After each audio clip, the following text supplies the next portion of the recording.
Welcome to all purpose channel. ఈ వీడియోలో 10వ తరగతి తెలుగు సబ్జెక్టు సంబంధించి ప్రక్రియలు, ఈ ప్రక్రియల్లో గేయ ప్రక్రియ గురించి చూద్దాం. గేయం గానయోగ్యమైనది అంటే పాటగా పాడుకోవడానికి వీలుగా ఉంటుంది. లయబద్ధంగా చదువుకోవటానికి వీలుగా ఉండే తెలుగు సాహితీ ప్రక్రియ గేయం. గేయం లేదా గేయ కవితలో శబ్ద సౌందర్యానికి, మాత్రా ఛందస్సుకు ప్రాధాన్యత ఉంటుంది. గేయ ప్రక్రియలో శబ్ద సౌందర్యానికి, మాత్రా ఛందస్సుకు ప్రాధాన్యత ఉంటుంది.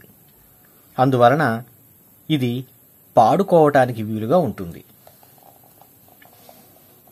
గేయంలో లయ ప్రధానంగా ఉంటూ వర్ణనలు ఎక్కువగా కనిపిస్తూ ఉంటాయి.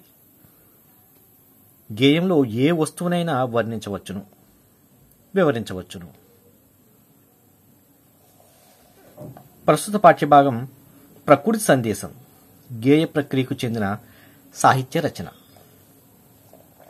ఇది తెలుగు 10వ తరగతి తెలుగు పాఠ్యపుస్తకంలో ప్రకృతి సందేశం అనే పాఠ్యాంశానికి సంబంధించిన గేయ ప్రక్రియ.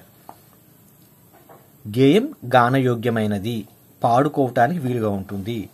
ఇక అతి ముఖ్యమైన విషయం, శబ్ద సౌందర్యానికి, మాత్రా ఛందస్సుకు ప్రాధాన్యత ఉంటుంది.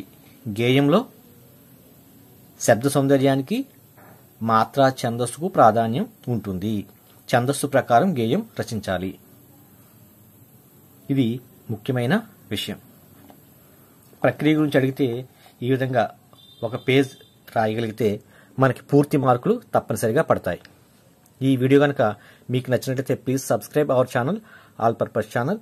ఆల్ పర్పస్ ఛానల్లో 10వ తరగతి తెలుగు సబ్జెక్ట్ సంబంధించి అన్ని వీడియోలు ఉన్నాయి, చూడండి. తప్పనిసరిగా లైక్ చేయడానికి ప్రయత్నం చేయండి, మీ మిత్రులకు షేర్ చేయండి. Thank you.